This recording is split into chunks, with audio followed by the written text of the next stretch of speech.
అందరికీ నమస్కారం. Welcome to my channel అండి.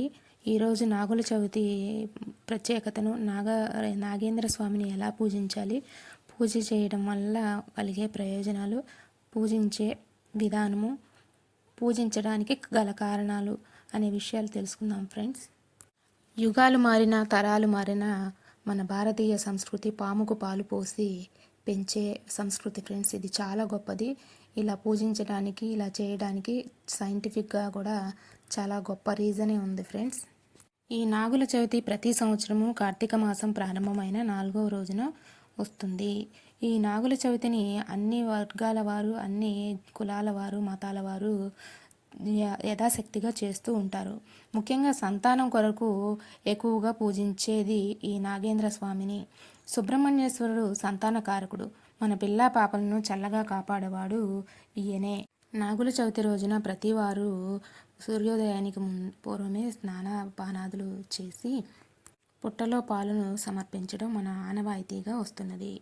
ఈ ఆచారంను ఇప్పటికీ అందరూ ఆచరిస్తూనే ఉన్నాము. నాగుల చవితి రోజున నాగేంద్ర స్వామికి ఆవు పాలు, చలిమిడి, సజ్జలు, కొరలు, అరటిపండ్లు మొదలైన నైవేద్యాలు పెట్టి స్వామికి పుట్ట చుట్టూ ప్రదక్షిణ చేసి పూజించటం అనేది చాలా మంచి ఫలితాన్ని ఇస్తుంది.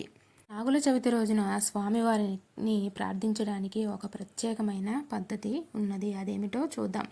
నన్నేలు నాగన్న, నా కులము నేలు, నా ఇంటి నేలు, నా కన్నవారి నేలు, నా ఆప్తులను ఏలు, పడగ తొక్కితే పగవాడనుకోకు, నడుము తొక్కితే నావాడనుకో, తోక తొక్కితే తొలగిపో స్వామి, ఈ నూకల్ని పుచ్చుకో, మా పిల్లా పాపలకు నూకల్ని ఇవ్వు అని స్వామికి ప్రార్థన చేసుకోవాలి.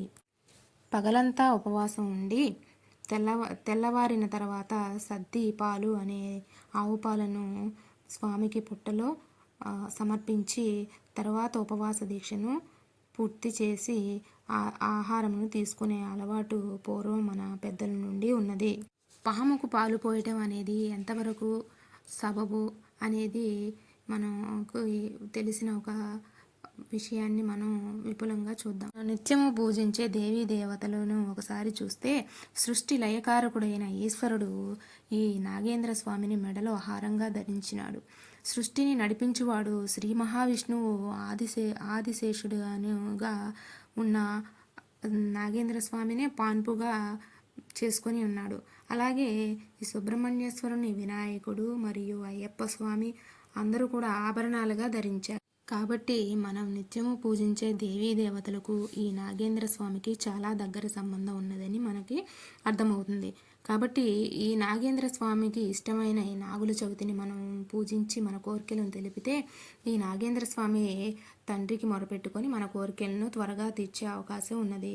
కాబట్టి సంతానం కొరకు ఈ సుబ్రహ్మణ్యేశ్వర స్వామిని పూజించడం మన తరతరాల నుండి వస్తున్న ఆచారం. మనం ఏ పూజ చేసినా, ఎక్కడ ఏ పుట్టలో పాలు పోసినా స్వామి ఉన్నాడని నమ్మి పోస్తే, భక్తి ఉంటే అది స్వామికి చేరుతుంది. భక్తి లేని పూజ వాసన లేని పుష్పం వంటిది.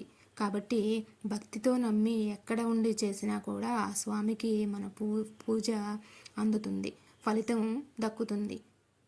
ఈ వీడియో నచ్చితే లైక్ చేసి ఛానల్ సబ్స్క్రైబ్ చేయండి.